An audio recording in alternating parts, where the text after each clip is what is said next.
자손과 암몬 자손들이 마온 사람들과 함께 와서 여호사밧을 치고자 한지라. 어떤 사람이 와서 여호사밧에게 전하여 이르되 큰 무리가 바다 저쪽 아람에서 왕을 치러 오는데 이제 하사손 다말 곧 엔게디에 있나이다 하니 여호사밧이 두려워하여 여호와께로 낯을 향하여 간구하고 온 유다 백성에게 금식하라 공포하매 유다 사람이 여호와께 도우심을 구하려 하여 유다 모든 성읍에서 모여와서 여호와께 간구하더라. 여호사밧이 여호와의 전 셋들 앞에서 유다와 예루살렘의 회중 가운데 서서 이르되 우리 조상들의 하나님 여호와여, 주는 하늘에서 하나님이 아니시니까 이방 사람들의 모든 나라를 다스리지 아니하시나이까? 주의 손에 권세와 능력이 있사오니 능히 주와 맞설 사람이 없나이다. 우리 하나님이시여, 전에 이 땅 주민을 주의 백성 이스라엘 앞에서 쫓아내시고 그 땅을 주께서 사랑하시는 아브라함의 자손에게 영원히 주지 아니하셨나이까? 그들이 이 땅에 살면서 주의 이름을 위하여 한 성소를 주를 위해 건축하고 이르기를 만일 재앙이나 난리나 견책이나 전염병이나 기근이 우리에게 임하면 주의 이름이 이 성전에 있으니 우리가 이 성전 앞과 주 앞에 서서 이 환난 가운데에 주께 부르짖은즉 들으시고 구원하시리라 하였나이다. 옛적에 이스라엘이 애굽 땅에서 나올 때에 암몬 자손과 모압 자손과 세일산 사람들을 침노하기를 주께서 용납하지 아니하심으로 이에 돌이켜 그들을 떠나고 멸하지 아니하였거늘 이제 그들이 우리에게 갚는 것을 보옵소서. 그들이 와서 주께서 우리에게 주신 주의 기업에서 우리를 쫓아내고자 하나이다. 우리 하나님이여, 그들을 징벌하지 아니하시나이까? 우리를 치러오는 이 큰 무리를 우리가 대적할 능력이 없고 어떻게 할 줄도 알지 못하였고 오직 주만 바라보나이다 하고 유다 모든 사람들이 그들의 아내와 자녀와 어린이와 더불어 여호와 앞에 섰더라. 20절입니다. 이에 백성들이 아침에 일찍 일어나서 두고와 둘로 나가니라. 나갈 때에 여호사밧이 서서 이르되 유다와 예루살렘 주민들아, 내 말을 들을지어다. 너희는 너희 하나님 여호와를 신뢰하라.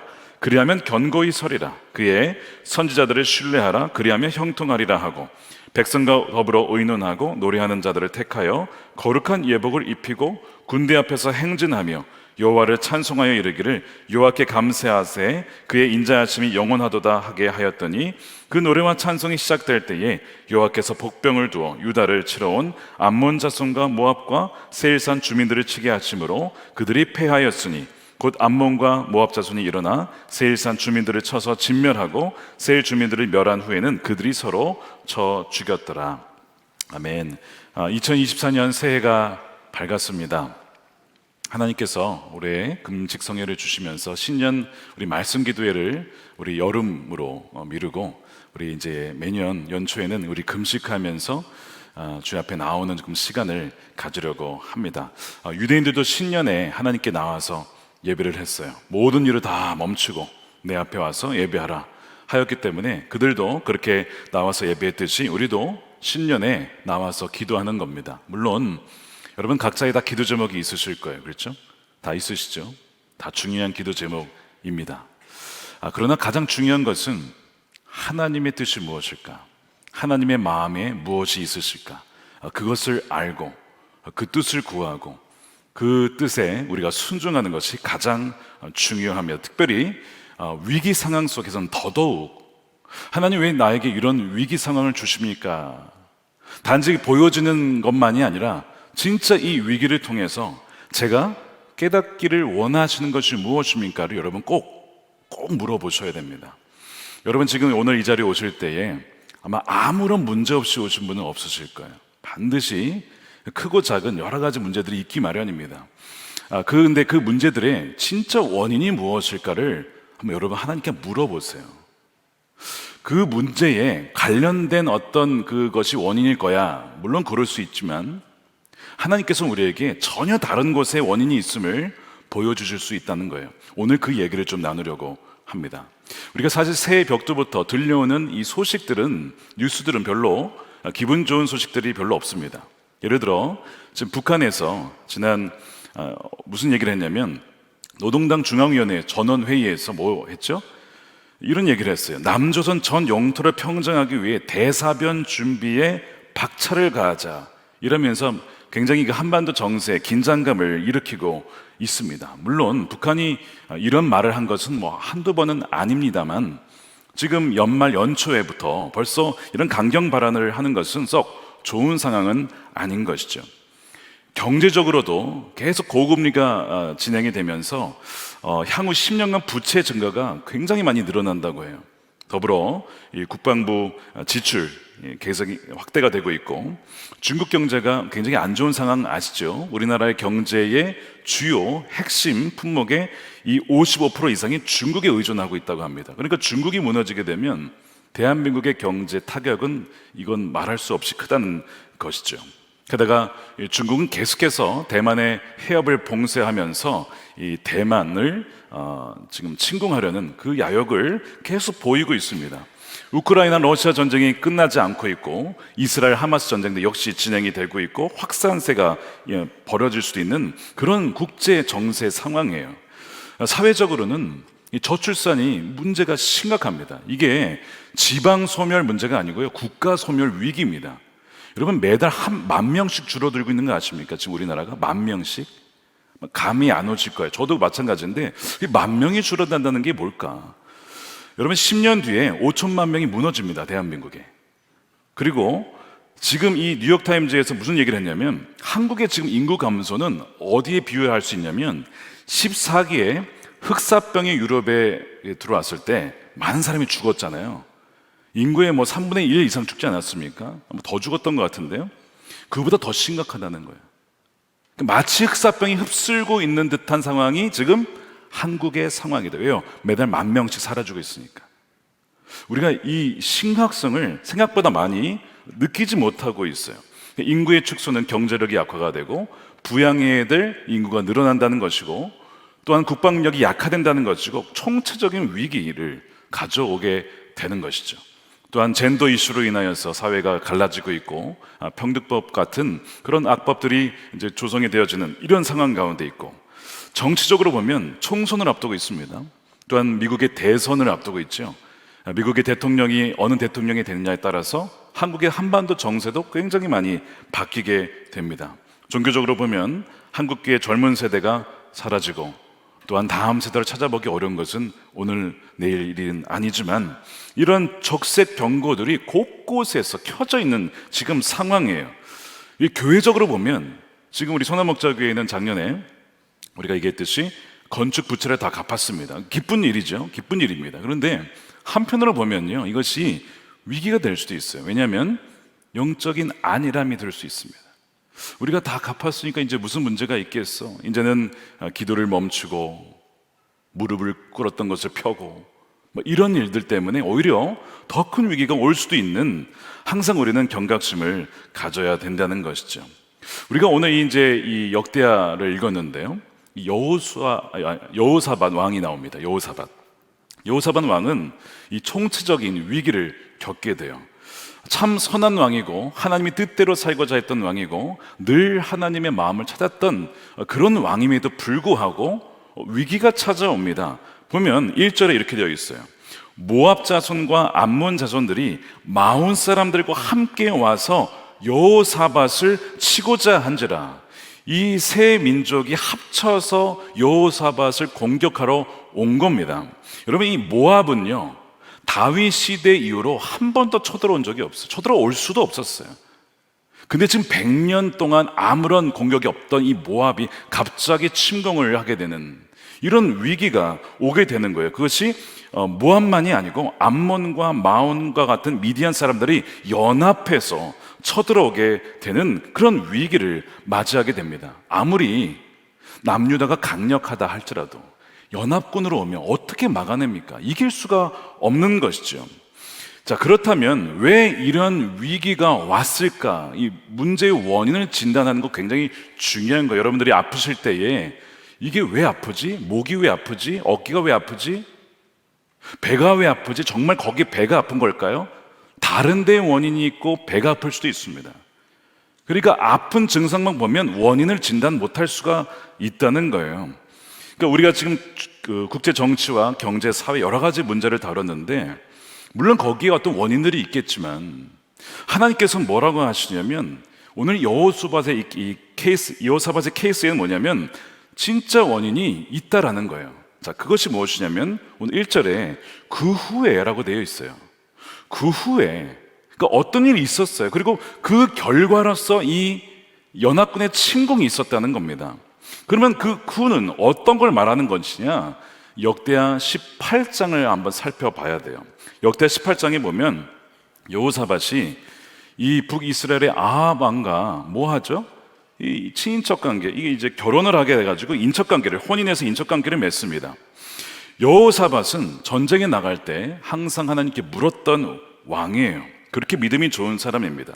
그런데 이 여호사밧의 맹점이 하나 있어요. 약점이 하나 있었습니다. 사람이 너무 좋다 보니까 이 아합이라고 하는 정말 악한 왕이에요. 하나님을 미워하는 왕인데 그 악한 아합 왕과 친하게 지냈다는 그런 아주 약점이 있었습니다. 그래서 이 다니엘은 죄는 미워하지만 사람은 품었단 말이에요. 근데 여호사밧은 사람도 품고 죄도 그냥 이렇게 그냥 넘어가는 이런 스타일. 이게 좋은 게 좋은 거지. 신앙은 참 좋았는데 뭔가 모호한 면이 있었던 사람이 이 여호사밧입니다. 그래서 이 아합 왕이 전쟁에 나가자고 했을 때 거절을 못해요. 거절을. 결국 같이 전쟁에 나가게 됩니다. 그런데 그때 한 선지자가 나가면 죽는다 경고를 해요. 그럼에도 불구하고 전쟁에 나가요. 그랬다가 아합은 그 전쟁에서 죽게 됩니다. 그리고 여호사밧은 겨우 살아남아요. 죽을 뻔했어요. 사실은 죽을 뻔했지만 하나님의 은혜로 살아 돌아오게 됩니다. 근데 그게 끝이 아니고 돌아왔을 때에 이 예후라고 하는 선견자가 이 여호사밧을 책망을 하는 장면이 나와요. 그것이 역대하 19장입니다 2절인데 하나님의 아들 선견자 예후가 나가서 여호사밧 왕을 맞아 이르되 왕이 악한 자를 돕고 여호와를 미워하는 자들을 사랑하는 것이 옳으니까 그러므로 여호와께로부터 진노하심이 왕에게 임할 것입니다. 이런 얘기를 합니다. 그래서 이 여호사밧이 이 말을 듣고 마음에 품어요. 아, 내가 잘못했구나. 그래서 그 다음 절을 보게 되면 막 이제 우리가 하나님께로 나아가야 된다, 뭐 여호와만 신뢰하자, 이런 얘기를 하면서 전국에 돌아다닙니다. 그러나 분명히 그 죄에 대한 징계가 있을 것을 말씀을 했잖아요. 왜 여호사밧이 신실한 왕이었음에도 불구하고 아합과 동맹을 맺은 것일까요? 아합과 동맹을 맺어서 이 주변국과의 전쟁에서 어떤 안전을 꾀했던 것이죠. 굉장히 어떻게 보면 지혜로운 것이라고 볼 수도 있어요. 혼자는 이길 수가 없으니 동맹을 맺어서 주의 주변국의 침공에서부터 이겨내자라고 생각을 했던 것이죠. 그런 마음이 하나님 보시기에 좋지 않았던 것이죠. 여호사밧이 지은 죄는 단지 악한 자를 도왔다는 데 있지 않고요, 여호사밧이 지은 죄는 무엇이냐면 하나님만을 의지할 뿐으로 여기지 않았다는 데 있습니다. 이것이 이 모든 문제의 근본적인 원인입니다. 하나님만을 내가 신뢰하는 것이 아니라 하나님도 신뢰하지만 다른 것도 신뢰하겠다, 이 나뉜 마음이 이 모든 문제의 원인이 된다는 거예요. 그에 대한 결과로서 여호와의 진노하심이 임할 것입니다 라고 하는 것이죠. 그래서 오늘 20장에 그 후에는 바로 그거예요. 바로 그때 있었던 사건 이후에 드디어 오늘 이런 일이 벌어지게 되는 것이죠. 혹시 여러분들에게 최근에 일어났던 동시다발적으로 여러분의 모압과 여러분의 암몬과 여러분의 마온은 무엇입니까? 이게 동시다발적으로 터집니다. 한번 일이 무너지기 시작하면, 위기가 오기 시작하면 정말 쓰나미같이 몰려올 때가 있어요. 그러면 그 각각이 다 문제의 원인이 물론 있습니다. 그런데 근본적인 원인은 거기 있지 않다는 것입니다. 어디에 있다는 거예요? 나와 하나님과의 관계에 문제가 있다는 거예요. 그 문제의 원인에서 이러한 결과가 일어나고 있음을 우리는 알아야 된다는 것이죠. 하나님이 아니라 내가 정말 다른 것을 의지하고 있지는 않은가, 더 사랑하고 있지 않은가, 그 나도 모르게 의지하고 있던 그 무엇 때문에 바로 이 암몬과 모압과 마온의 연합군이 침공해 온 것입니다. 여러분 한번 생각해 보세요. 나에게 일어나고 있는 여러 가지 지금 이슈들 가운데 진짜 원인이 무엇일까? 여호사밧 하나님을 부인하지 않았어요. 하나님을 예배했습니다. 하나님께 찬양도 했습니다. 그런데 그 마음 깊은 곳에 사실 하나님에 대한 불신이 있었던 것이죠.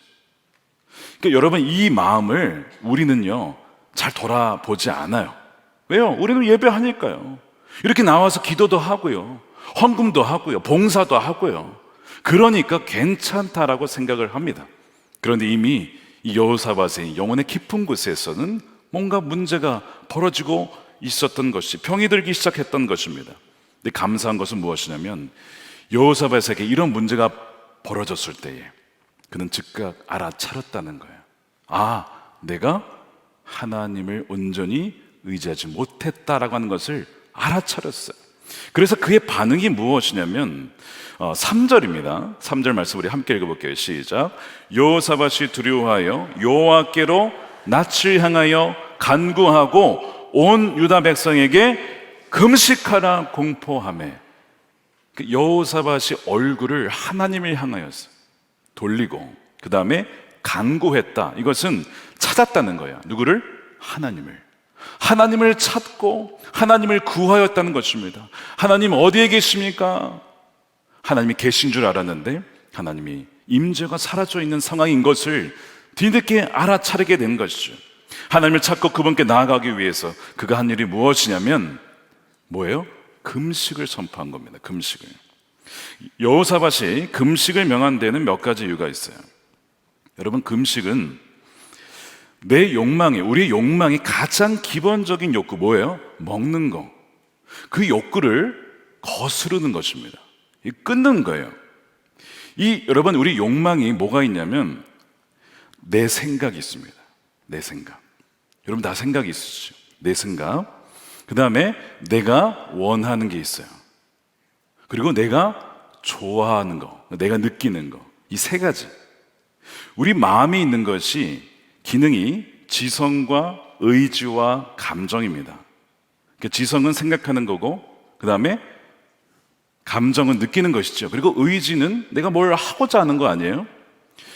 내가 생각하기에, 내가 느끼기에 좋은 것을 우리는 움직이게 되어 있습니다. 이해하시죠? 네. 이것이 우리의 이제 욕망의 이제 그 마음에 있는 것이에요. 문제는 무엇이냐면 우리의 이 욕망이 과연 하나님의 뜻에 따라 움직이느냐? 여러분, 그렇지 않다는 데 있습니다. 우리의 욕망, 우리 육신의 소욕은 성경에 의하면 뭐라고 되어 있냐면 성령을 거스르게 되어 있습니다.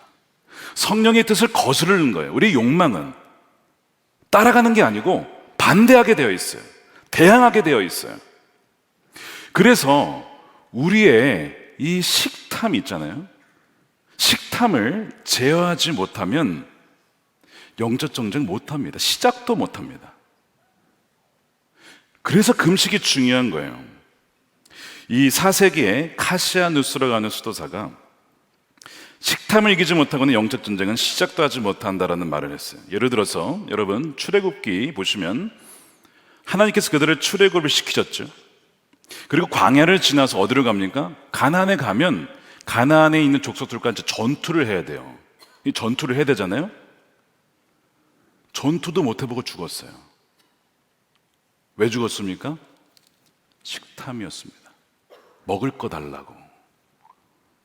먹을 거 달라고 하다가 광야에서 싸워보지도 못하고 죽었다고요.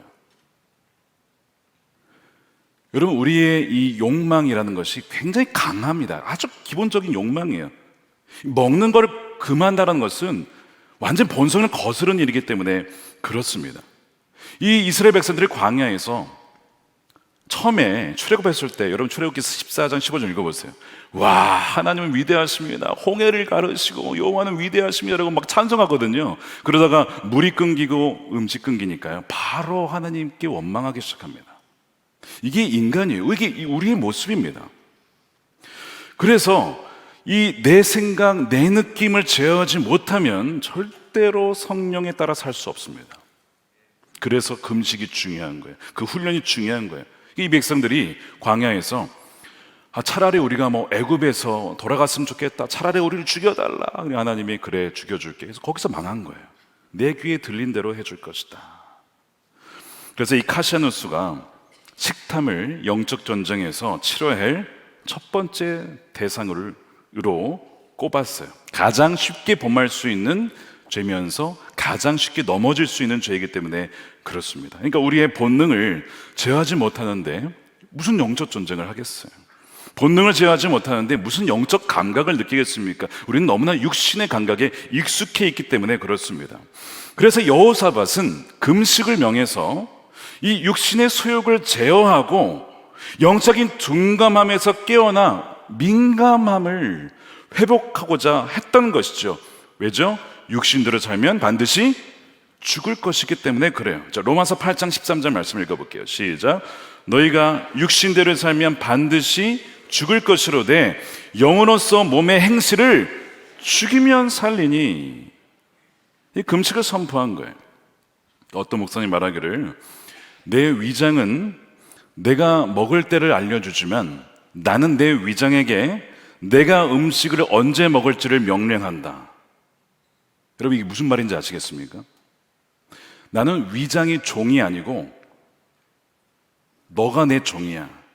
나는 위장이 말하는 대로 육신에 끌려서 그냥 먹을 거에 빠져가지고 이렇게 살다가 성령을 거스르는 일을 하지 않고, 때로는 금식, 위장아 먹을 것을 금해라, 너 두 끼 금식이야, 명령해서 금함으로써 내 육신의 소욕을 통제한다는 것이죠. 이거를 하지 못한 사람이 성령의 소욕을 따라간다는 것은 어불성설입니다. 굉장히 의미가 있는 얘기죠. 그래서 이 금식을 통해서 뭘 훈련하냐면 누가 주인이고 종인지를 경고하는 거예요. 금식 훈련을 통해서 육신의 종, 정욕의 종이 되는 것이 아니라 육신의 소욕을 지배하는 훈련을 하는 것이죠. 그것이 금식 훈련입니다. 여러분, 성경 최초의 창세기에 나오는 최초의 죄가 뭡니까? 아담과 하와가 뭐 한 거예요? 모함짓도 하고 먹음직도 하고 이러면서 따먹은 거 아니에요, 결국. 물론 하나님과 같이 데려가는 마음 때문에 따먹은 거지만 분명히 먹고 싶은 마음이 있었다고 성경은 기록을 하고 있어요. 그것이 우리 모두를 이렇게 힘들게 만든 거 아닙니까? 어쨌든 그때 거기서 따먹는 바람에 우리가 안 그랬으면 금식할 필요도 없고 이렇게 나와서 기도할 필요도 없는데 따먹는 바람에 온 인류가 고생한 거 아니에요, 지금. 그게 바로 식탐을 제어하지 못했다는 거예요. 분명히 하나님 말씀에 그거 먹지 말라라고 했잖아요. 말씀이 분명히 있었고 주어졌음에도 불구하고 이거를 제어하지 못하니까요, 이거 못 따라갑니다. 못 따라간다고요. 또 하나의 사례를 들면 에서의 경우에, 에서 장자권이 있었잖아요. 그런데 자기가 배고프다고 이 장자권을 팥죽 한 그릇에 팔아 넘기는 거예요. 물론 이 장자권을 좀 우습게 여긴 것도 문제가 있었지만 이거 배고픈 걸 참지 못해가지고 그냥, 그래서 건강했던 그 에서가 물론 식사를 해야만 살아가신 분들이 물론 있습니다. 그런데 에서는 안 그래요. 근육질에 건강했잖아요. 그래서 더 먹는 걸 원했는지는 모르겠지만 그거를 이기지 못해서 장자권을 넘기는, 그래서 성경은 에서를 뭐라고 표현하냐면 이 세속적인 사람이라고 표현하는데 직역하면 이런 겁니다. 하나님 없이 설명될 수 있는 사람이에요. 지극히 육신적이고 쾌락적인 것을 추구했던 사람이라는 표현입니다. 여러분, 그 다니엘 시리즈 우리가 마쳤지만 다니엘 시리즈 초반에 다니엘이 뭘 합니까? 왕의 진미를 거절하죠. 좋은 음식 먹기를 거절해요. 왜 거절했을까요? 물론 율법에 맞지 않는 음식이 있었겠지만 또 하나는 내가 이 바벨론의 음식을 맞춰서 취하다가는 이 새 속에 그대로 넘어가겠다, 금한 것입니다. 이 바벨론의 문화와 파티 문화와 여기에 내가 휩쓸리지 않으려면 내 이 식탐부터 제어하지 않으면 안 되겠다 라는 마음으로 선을 그은 것이죠. 그게 초반에 나와요. 그가 어떻게 70년간 바벨론의 세속에 물들지 않으면서 하나님의 뜻대로 살아갈 수 있었을까? 전적인 하나님의 은혜지만 두 번째는 그 은혜에 응답하여 자신도 선을 긋고 내가 해야 할 일이 무엇일까 했다라는 것이죠. 그것이 다니엘이었어요. 바울은 십자가의 원수가 있다고 했는데 그들의 특징이 탐식자라고 했습니다. 왜냐하면 그들의 신은 하나님이 아니라 자기 배가 신이라고 했어요. 빌립보서 3장 18절입니다. 내가 여러분에게 여러 번 말하였고 지금도 눈물을 흘리면서 말하지만 그리스도의 십자가의 원수로 살아가는 사람이 많이 있습니다. 그들의 마지막은 멸망인데 그들은 누구냐면 그들은 배를 스토먹, 위장을 자기네의 하나님으로 삼고 자기네 수치를 영광으로 삼고 땅의 것만을 생각합니다. 자기의 배의 만족만을 위해 살아가는 사람은 뭐예요? 십자가의 원수로 살아가고 그 끝은 멸망이다. 왜요? 계속 쾌락으로만 살아가니까. 그래서 우리가 예전에도 한번 시리즈를 다뤘지만 영혼을 죽이는 7가지 죄에서 이 정욕 있잖아요. 정욕을 이기려면 반드시 뭘 이겨야 되냐면 식탐을 이겨야 됩니다. 식탐을 이기지 못하면 정욕 이길 수가 없어요. 연결되어 있기 때문에 그래요. 배가 부르고 뭔가 편해지면 정욕의 생각이 나는 거거든요. 이 두 가지는 연결되어 있다는 것이죠. 그 위장이 이끄는 대로 살아가는 것이 십자가의 원수입니다. 여러분, 그러니까 우리가 물론 식사를 해야 하지만 지나치게 먹는 것에 집착하는 것은 우리의 영적인 건강에 결코 이롭지 않다는 것입니다. 여호사밧이 그래서 금식을 선포한 거예요. 우리가 지금 영적으로 다 무뎌져 있다는 것이죠. 또 하나, 우리가 금식을 선포하는 그 이유가 뭐냐면 이 금식은 하나님 앞에 겸손히 자신을 낮추는 표현입니다. 하나님, 우리가 교만했습니다. 아까 말씀드렸잖아요. 내 생각, 내가 원하는 거, 내가 느끼는 거 대로 행동했다가 이렇게 된 거거든요. 우리가 교만했습니다. 주님 앞에 우리 모든 이 죄를 주 앞에 엎드리며 회개합니다라는 표현이 바로 이 금식이죠. 자신을 괴롭게 하면서 하나님 앞에 엎드려 나가는 그 표현입니다. 그러면서 그가 이렇게 고백을 해요. 12절에 우리 하나님이여 그들을 징벌하지 아니하시나이까. 우리를 치러온 이 큰 무리를 우리가 대적할 능력이 없습니다. 완전히 엎드리는 것이죠. 어떻게 할 줄도 알지 못하고 오직 주만 바라보나이다. 그는 동맥락 맺으면 안전할 줄 알았어요. 하나님 믿는다고 하면서 사실은 다 보험을 들어놨던 것이죠. 마음이 어떻게 된 거예요? 나뉘게 된 것입니다. 이번 주제가 뭐예요? 주제가 순결한 마음을 회복하라. 우리 마음에 더러워진 마음, 나뉘어진 마음이 있다는 것입니다. 여호사밧은 이미 마음이 좀 나뉘어 있었음에도 불구하고 자기가 몰랐어요. 언제 알았어요? 위기가 닥쳤을 때 깨닫습니다. 우리가 그런 존재예요. 평소에는 잘 몰라요. 그런데 위기가 닥치면 그제서야 돌아봐요. 우리가 건강에 이슈가 있으면 그제서야 병원 갔더니 문제가 나오잖아요. 평소엔 잘 몰랐단 말이에요. 분명히 사인이 있었어요. 어떤 사인들이, 작은 사인들이 있습니다. 갑자기 숨이 잘 안 쉬어진다거나 뭔가 몸이 불편하다거나 등이 아프다거나 이런 식으로 사인이 있어요. 반드시 문제가 있다는 거거든요.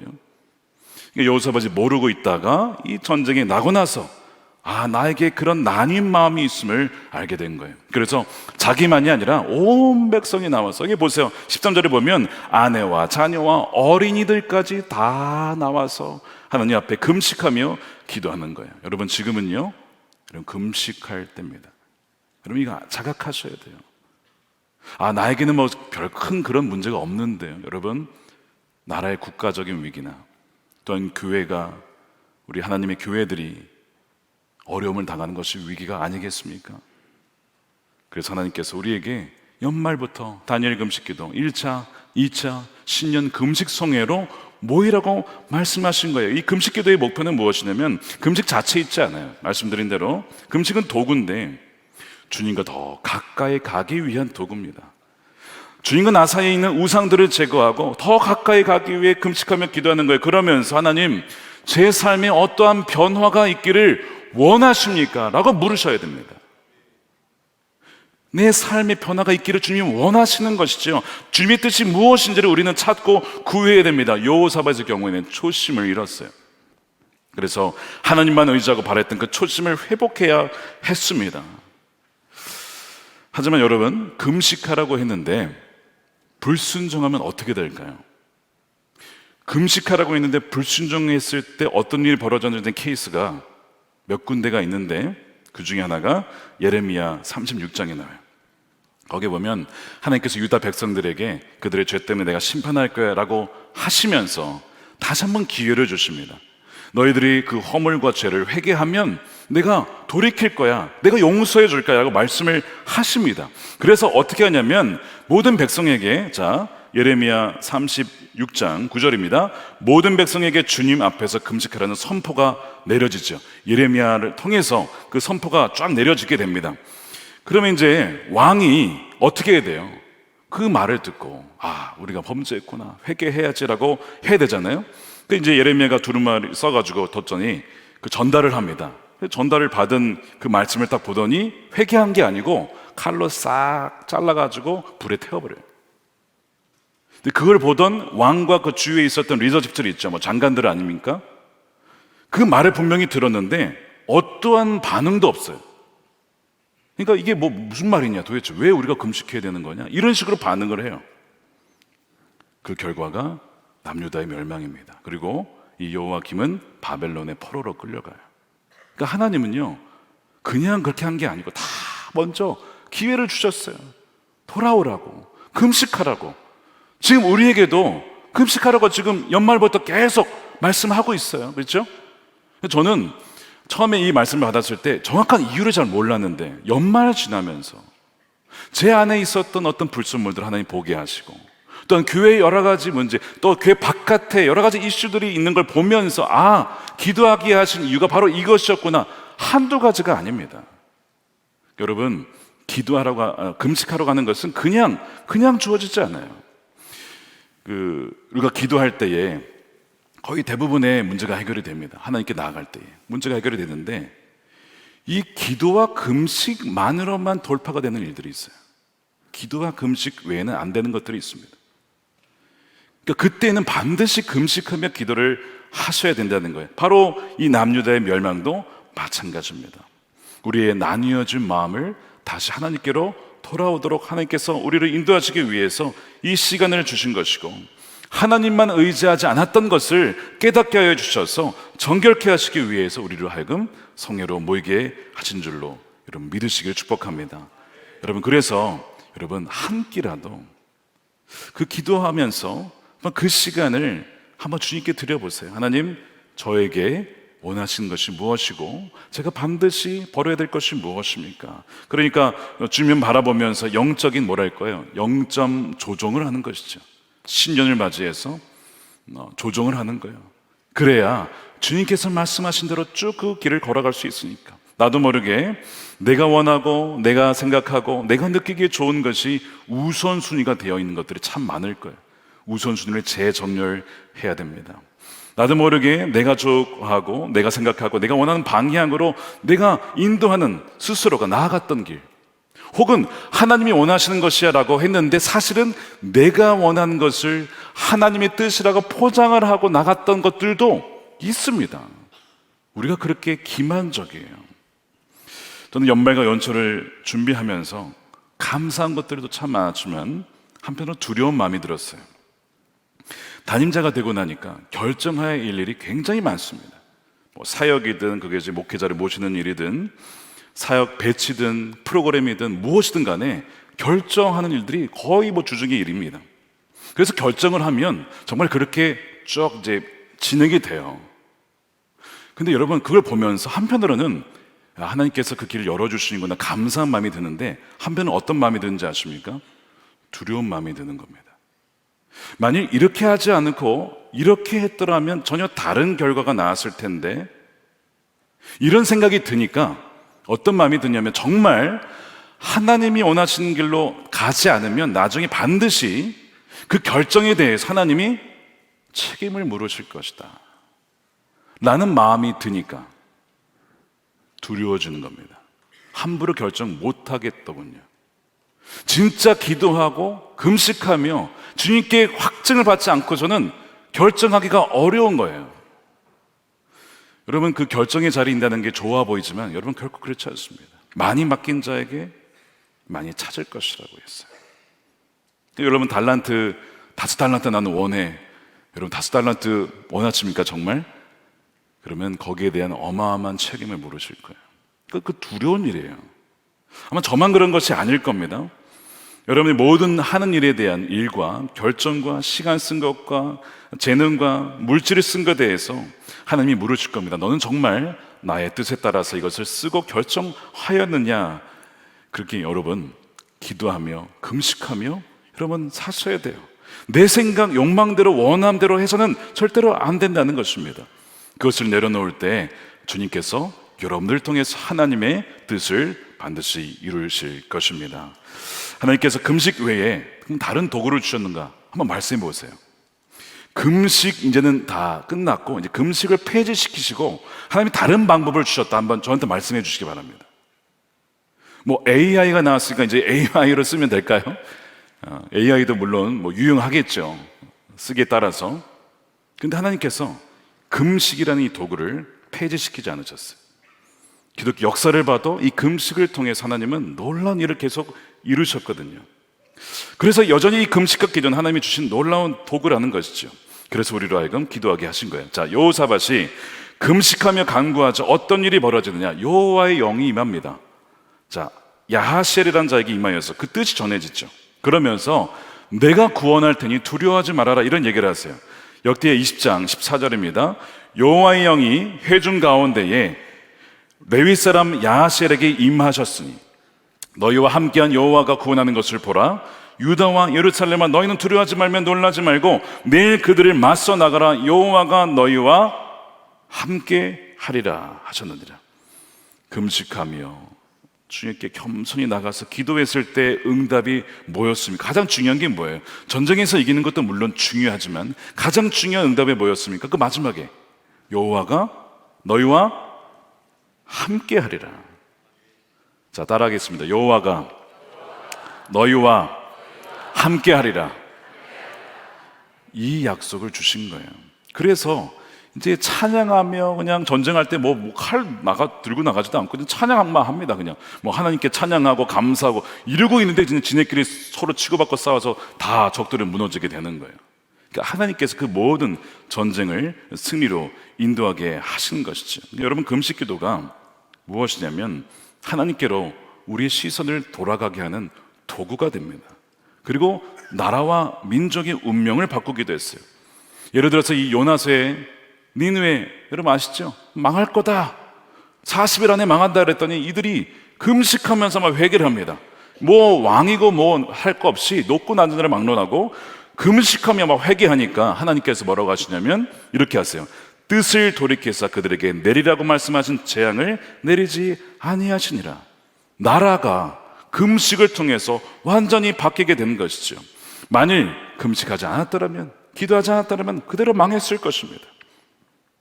그래서 우리가 금식하며 나가는 이 하나님이 주신 이 도구를 잘 활용하면서 2024년에 위기 때마다 금식하며 기도로 하나님께 나아가는 여러분들이 되시기를 축복합니다. 여러분, 그 아브라함 링컨 잘 아실 거예요. 남북전쟁 한창일 때입니다. 1863년이에요.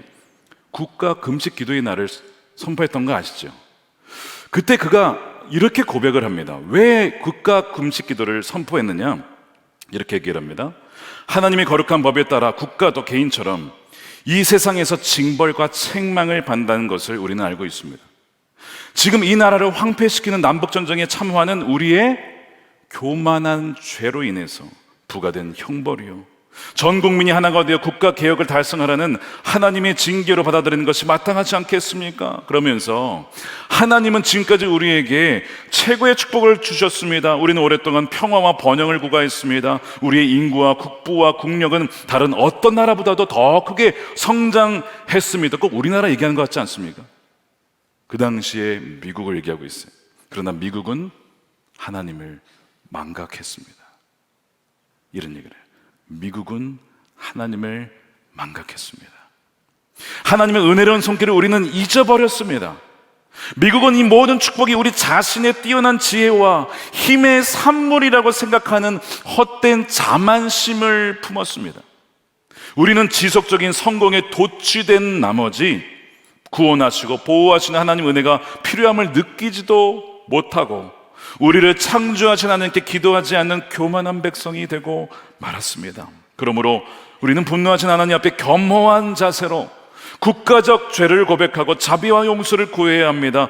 이제 상원의 요청에 따라서, 상원의 견해와 완전히 동의하여 나는 이 선언문을 통해서 1863년 4월 30일 목요일을 국가적인 겸비와 금식과 기도의 날로 지정합니다. 모든 국민들이 세속적인 업무를 중단하고 한마음이 되어서 예배당과 각자의 집에서 이 날을 하나님 앞에 거룩한 날로 지키며 엄숙한 날에 적합한 종교적 의무를 겸손하게 수행하는 일에 헌신할 것을 요청합니다.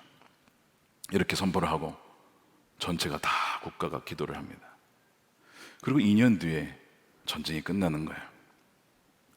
이 링컨의 고백이 뭐라고요? 우리가 뭐 했어요? 하나님을 잊어버렸고 우리가 교만해서 마치 우리의 지혜와 힘으로 이 나라를 마치 세운 것 마냥 했다는 것입니다. 근데 지금 대한민국의 상황하고 비슷하지 않습니까? 대한민국이 처음 시작할 때 국회에서 기도했던 거 아시죠? 기도로 시작한 나라입니다. 그런데 우리나라가 하나님을 잊어버리고 있지 않습니까?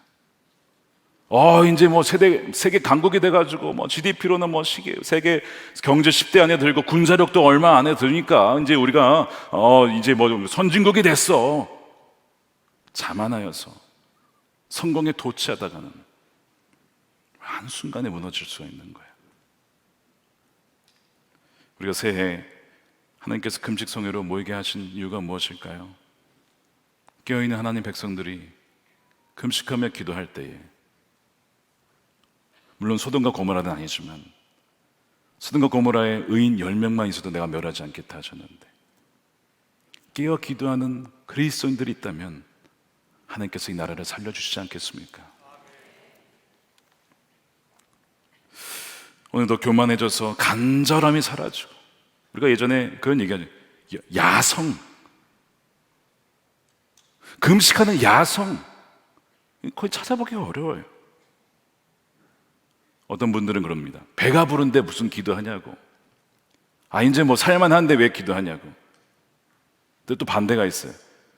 일을 하고 돈 벌어야 되는데 기도하겠습니까? 기도할 시간이 어디 있습니까? 그러니까 핑계를 대려면 다 이런 식으로 핑계를 댈 수가 있어요. 근데 그 가운데서도 하나님, 그렇지만 하나님 앞에 나아갑니다. 긍휼히 여겨주십시오 라고 눈물로 기도하며 금식하며 나가는 그 소수의 사람들을 통해 하나님의 나라의 역사는 지금까지 이어져 왔던 것입니다. 저는 여러분들이 그런 분들이 되시기를 축복합니다. 깨어서 나라를 위해서, 민족을 위하여서, 다음 세대를 위하여서 울며 금식하며 기도하는 사람. 그러니까 이 모든 위기의 근원은 사실 우리의 교만과 무지와 오만에서 비롯된 것이기에 우리는 주님께로 돌아가야 되는 거예요. 오늘날 금식 기도가 많이 약해진 것이 사실입니다. 저희 부모님 세대만 해도 기도원 문화가 있었죠.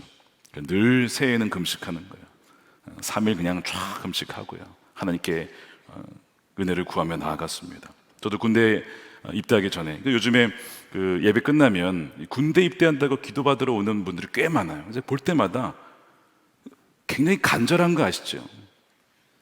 저희 막내도 아빠 저 군대 안 갈 수 있는 방법 있나요? 이러면서 벌써 걱정하고 있어. 걔는 지금 아직 한참 남았는데, 이게 남자들에게 굉장히 현실입니다. 두려워요, 군대가. 그러니까 부모 입장에서도 보내는 게 염려가 되니까 기도하러 오는 거거든요. 제가 기도해드리면 제가 군대 갈 때가 생각이 나요. 저도 군대 갈 때 왜 두려운 마음이 없었겠습니까? 그래서 신년에 1, 2, 3을 꼬박 금식을 하고 기도원에 가서 하나님 인도해 주십시오라고 기도를 했어요. 근데 이렇게 기도를 했어요. 제가, 하나님, 제가 최전방 가도 전혀 상관없습니다. 뭣도 모르고 얘기한 거죠. 최전방 GOP 부도 아무 상관없습니다. 어디든지 가서 하나님을 위해 섬길 수 있는 곳이라면 저는 오케이입니다. 이렇게 기도를 금식하고 기도했어요. 어떻게 됐을까요? 최전방에 갔어요. 최전방에. 여러분, 기도할 때 정말 잘하셔야 됩니다. 와, 정말 저기 양구에 GOP 부대, 그 사탄골 발견된 그 부대로 갔어요. 야, 제가 그것만 안 했으면 저 육군 본부로 갔을 텐데.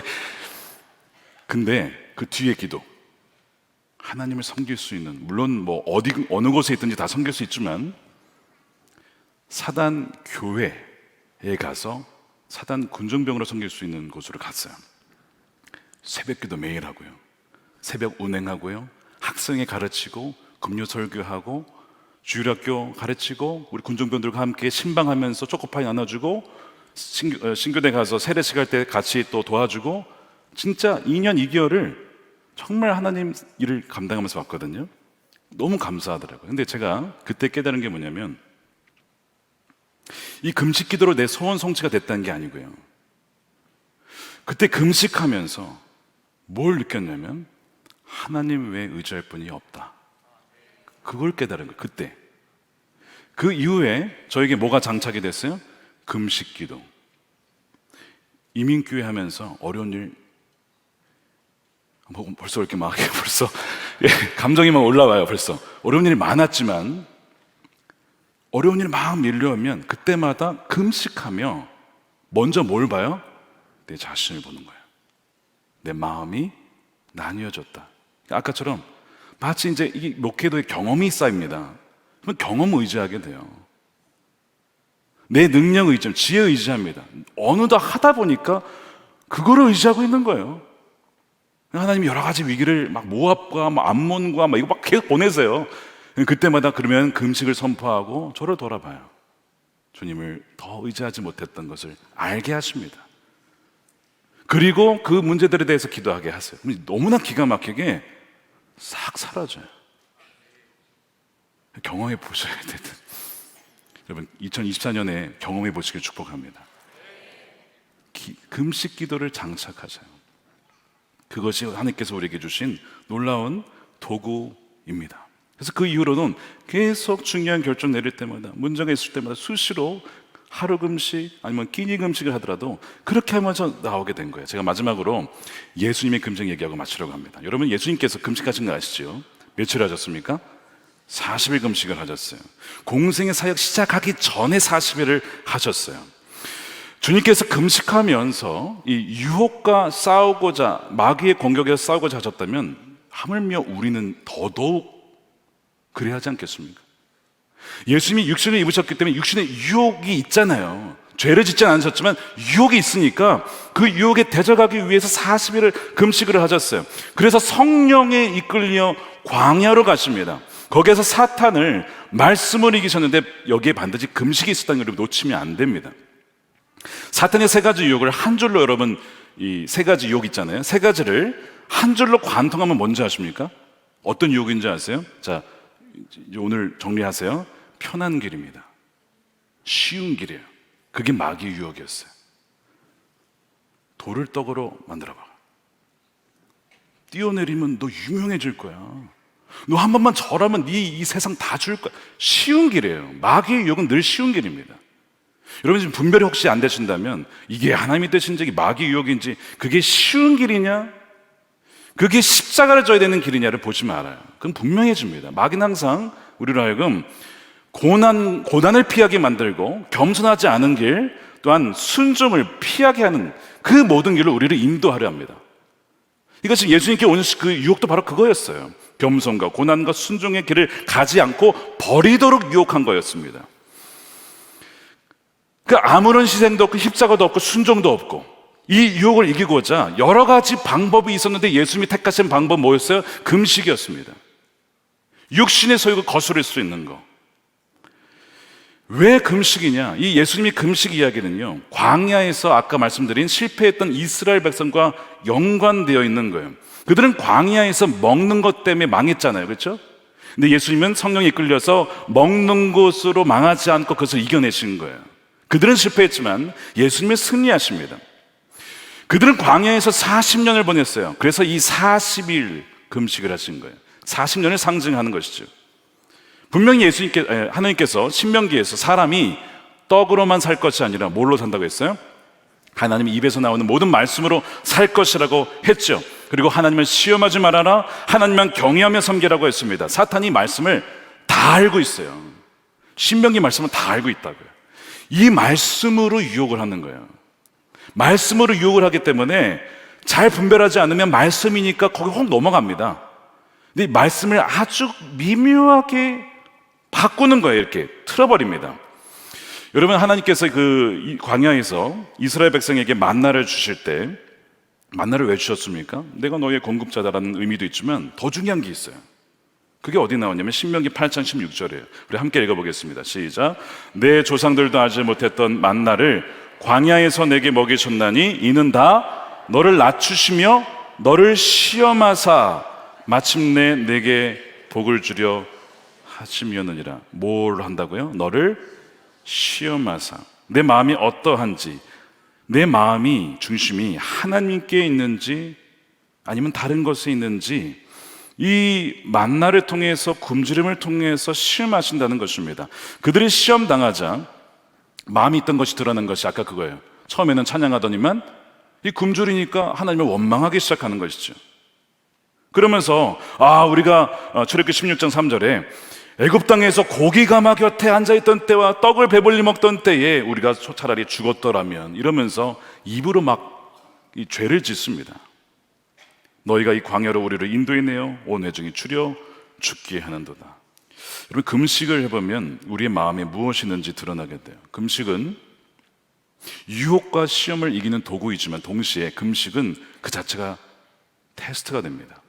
금식을 할 때에 내 마음이 자기 만족과 세상에 있지 않고 하나님께 있느냐, 내 만족과 기쁨이 음식에서 오지 않고 다른 것에 오지 않고 정말 아무것도 먹지 않아도 하나님 말씀으로, 또한 하나님으로 내가 기뻐하고 충분한가가 그때 드러나요. 그때 만약에 그렇게 만족하잖아요, 사탄이 깜짝 놀라면서 도망갈 겁니다. 물론 다시 돌아오겠지만 뭐 이런 놈이 다 있지? 보통 자기 그 음식을 주면 거절하는 경우가 거의 없는데, 이게 아니라 말씀을 나는 하겠다, 뭐 이런 놈이 다 있을까 깜짝 놀랄 거예요. 마귀가 깜짝 놀라는 분들이 되시길 축복합니다. 네, 마귀가 깜짝 놀라는 거죠. 빌붙어 있을 공간이 필요해요. 근데 이 틈을 안 주는 거예요. 그러니까 잊지 못하다가 결국 돌아가게 되는 것이죠. 우리가 진정 우리의 만족이 어디에서 오는지, 하나님이 주시는 선물들이 있는지 아니면 하나님 자신이 있는지가 바로 이 금식의 때에 드러나게 된다는 거예요. 그래서 우리는 이 금식을 통해서 음식에 덜 의존하고 하나님께 더 의존하는 법을 배우게 되는 것입니다. 금식을 하신 분들 느끼실 거예요. 내가 지금까지 지나치게 음식에 의존했구나. 분명히 하나님께서는 사람이 떡으로만 산다고 하지 않았고, 하나님 입에서 나오는 모든 말씀으로 산다고 했는데, 내가 사실은 떡으로 살았다 라고 하는 것이 비로소 느껴지게 돼요. 자, 그래서 마태복음 4장 4절에 보면 3절에 보면 사탄이 돌을 떡으로 만들려고 시험을 합니다. 시험하는 자가 예수께 나와서 이르되, 내가 만일 하나님의 아들이거든 명하여 돌들로 떡덩이가 되게 하라. 자, 사탄의 논리를 설명해 드릴 거예요. 이스라엘 백성들에게 하나님이 광야에서 만나를 주신 이유는 백성들에게 공경 중에도 하나님은 기적을 통해서 공급하신다를 가르치기 위함 아니냐, 이게 사탄의 논리였어요. 그러니까 지금 굶주렸지, 돌을 떡으로 만들어. 당시의 광야에서 만나를 주신 것과 이게 무슨 차이야. 만들어 먹어. 기적의 빵을 만들어 봐. 너무 논리적이지 않아요? 마귀의 이 논리가 말씀을 가지고 얘기하기 때문에 굉장히 혹합니다. 맞네. 만나가 기적적으로 온 빵 아니야. 그럼 하나님께서 기적적으로 나에게 뭔가 재정을 채워주시고 뭔가 기적적으로 뭔가 확 뚫리는 게 왜 아니겠어? 라고 속아서 사기를 당하는 거예요. 일확천금 노리다가, 아까 그랬잖아요. 마귀의 유혹은 뭐라고요? 쉬운 길. 백성들이 노력도 안 했는데 은혜로 주어졌으니까 너도 은혜로 재정을 누려봐. 좀 은혜로 너도 좀 부자가 되어봐. 은혜야. 이렇게 은혜로 포장을 하는 거예요. 너무 교활하니까 사탄은요, 교묘하게 우리의 초점을 어떻게 바꿔요? 하나님에서, 하나님이 주시는 기적의 빵. 늘 마귀가 하는 짓은 뭐예요? 우리의 시선을 하나님으로부터 돌리는 겁니다. 근데 하나님이 주시는 기적의 빵이 뭔가 하나님과 연결되어 있어 이것도 괜찮지 않냐라고 설득을 하면서 우리의 시선을 하나님으로부터 돌리게 만드는, 이게 마귀의 전략이었어요. 예수님 몰랐을까요? 당연히 알죠. 근데 더더욱 알았던 이유는 금식하며 육신의 소욕을 다 명령하고 성령이 이끌려서 왔으니까 성령이 원하시는 것이 뭘까? 그러면서 말씀으로 사람이 떡으로만 살 것이 아니에요. 하나님의 입술에서 나오는 모든 말씀으로 살 것이라 물리치거든요. 빵이 아니라 나를 신뢰하라. 하나님께서 만나를 주셨던 의도는 그 당시에도 만나를 의자가 아니고 만나를 주시는 나를 봐라, 나를 의지해라 였거든요. 마찬가지죠. 기적의 빵 만들라가 아니고 하나님과 그분의 말씀에 의지해라 라고 하신 거예요. 그래서 그 유혹을 거절하신 것입니다. 여러분, 빵에 의지하지 마십시오. 물질에 의지하지 마십시오. 돈에 의지하지 마십시오. 거기서 만족을 얻으려 해서는 안 되고 빵의 근원 되시고, 아니 진정한 생명의 빵이신 주님으로부터 만족을 얻는 여러분들이 되시길 축복합니다. 예수님은 이 시험의 본질을 간파하신 거예요. 말씀으로 살라는 것은 그분만을 의지하며 귀를 기울이며 목자의 음성을 따라 살라고 하는 것이죠. 예수님이 능력이 없어서 돌을 빵으로 못 만들었습니까? 얼마든지 만들죠. 그러나 예수님은 지금 나의 공경에서 빠져나오는 것보다 무엇이 더 중요하다고 느낀 겁니까? 하나님의 뜻이 무엇이지? 내 공경에서 지금 나오는 게 물론 중요합니다. 우리 다 중요해요. 지금 어려움 있는 분들 계시죠? 다 중요해요. 왜 하나님이 중요하다고 여기실 거예요. 그런데 더 중요한 것은 공경에서 나오기 위해서 하나님의 뜻을 왜곡시키는 것보다 차라리 내가 공경이 있더라도 하나님의 뜻을 따르겠다, 이것이 예수님의 선택이었다고요. 예수님은 금식을 통해서 내가 빵에 굶주린 자가 아니라 하나님의 뜻에 굶주린 자다, 하나님의 뜻에 굶주린 자다 라고 하는 것을 증명하신 거예요. 하나님께서 우리를 굶주리게 하실 때 그 시험을 하시는 겁니다. 넌 무엇에 굶주려 있냐? 무엇을 더 갈망하고 무엇을 더 원하고 무엇에 진정한 만족을 얻고 있느냐는 것을 시험하려 하사 알게 하시려고. 여호사밧은 이 위기를 통해서 자신의 실체를 봤어요. 그리고 하나님께 나아가서, 하나님, 제가 잘못했습니다. 하나님 용서해 주십시오. 온 국민이 어린아이까지 다 나와서 회개하며 금식하며 기도했을 때 그가 뭐라고 고백합니까? 자, 아까 마귀의 시선이 어디로 간다고요? 하나님에서 하나님이 주신 무엇인가를 돌리게 만든다 그랬잖아요. 그래서 지금 여호사밧이 다시 하게 된 건 뭐예요? 하나님께로 돌아가는 거예요. 자, 그 고백이 12절이에요. 함께 읽겠습니다. 시작. 어떻게 할 줄도 알지 못하옵고 오직 주만 바라보나이다. 아멘입니까? 아멘이죠. 하나님이 그 다음에 승리케 하세요. 30절입니다. 여호사밧의 나라가 태평하였으니 이는 그의 하나님이 사방에서 그들에게 평강이라고 하는 단어 샬롬이죠. 하나님과 우리 사이의 관계가 회복됨으로 인하여서 나와 이웃과 주변의 관계가 회복이 되어지는 거예요. 그것은 시작은 오직 하나님과의 관계 회복에서 오는 겁니다. 사랑하는 여러분, 이것이 금식기도의 능력이에요. 다른 것이 아니라 하나님만 구하게 되고 하나님으로 충분한 자가 되고 하나님께로만 시선을 돌리게 하는 도구가 금식기도라고요. 2024년 새해에 우리 금식성에 참여한 여러분들에게 하나님만 의지하고 하나님이 여러분의 전부가 되시는 그 복을 온전히 누리는 한 해가 되시기를 우리 주님의 이름으로 축원드립니다.